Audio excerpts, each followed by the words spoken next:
Hello, I'm Nick from Dreamers. I play guitar and sing in the band, and we're here in Buffalo, New York at the Town Ballroom, the glorious, wonderful, haunted theater.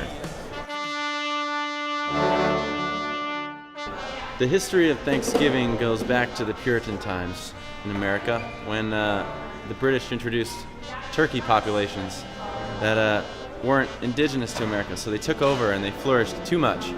There was a sort of strange parasite that they contracted in their new climate to attack their minds, kind of like rabies something, but it was much worse.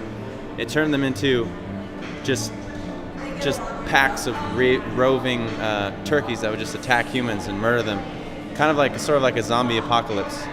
But fortunately, the Puritans had guns, and there was a long battle ensuing, and Thanksgiving is to commemorate man's victory over the zombie turkey scourge. So we celebrate it by mass murdering them every year and eating their flesh, as they try to do to us.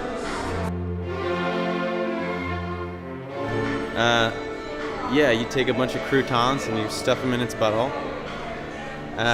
Zesty croutons. I don't know. I don't know traditionally how you do it, but I remember when I moved to New York and I had no one to go home to go all the way to Seattle to eat Thanksgiving. Me and my friend used to go to a Indian restaurant on 6th Street where they have all the Indian restaurants and just eat in there every Thanksgiving. We'd have the whole place to ourselves because it was Thanksgiving. But they were still open, and there was like a sitar player and a tabla player, and we felt like kings. And we ate a big feast. I think that's what it's all about. Yeah, not a lot of turkeys roaming around. I think you got to go down to the old Lassens and get them in LA, or the Seatown in New York. Yeah, turkeys. There's wild turkeys in Oregon, where my family's from. And they look very different. They're slender and skinny, and they can fly around. The big bulky ones we get are the factory farmed abominations of modern science.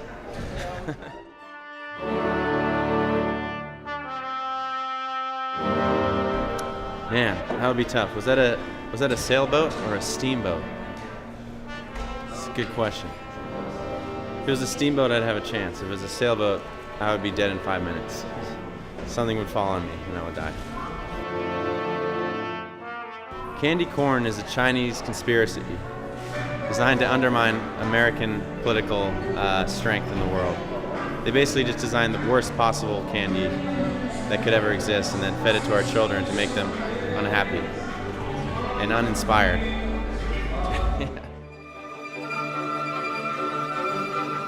We are, just by a random stroke of luck, going to be home in LA for Thanksgiving, just because there happens to be no shows. The show right after it. So yeah, it'll be kind of the celebration of the end of this 5-week tour with the Maine and Night Riots that we're on. So it'll be kind of a glorious, super tired, super satisfied feast. Great question. It might be devastating. Yesterday I had a rough show because I ate an entire Domino's pizza, and I wasn't as nimble as I usually am. Just leave it at that.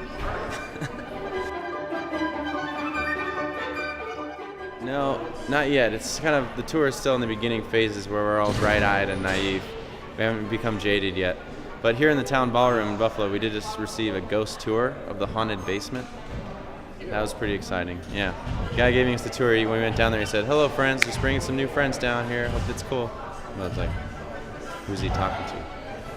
Yeah, you should look out for our song Painkiller. It's our new song. It's on the radio right now, and we got a whole bunch of new music. Our next album is written, so we're going to be hitting the studio soon.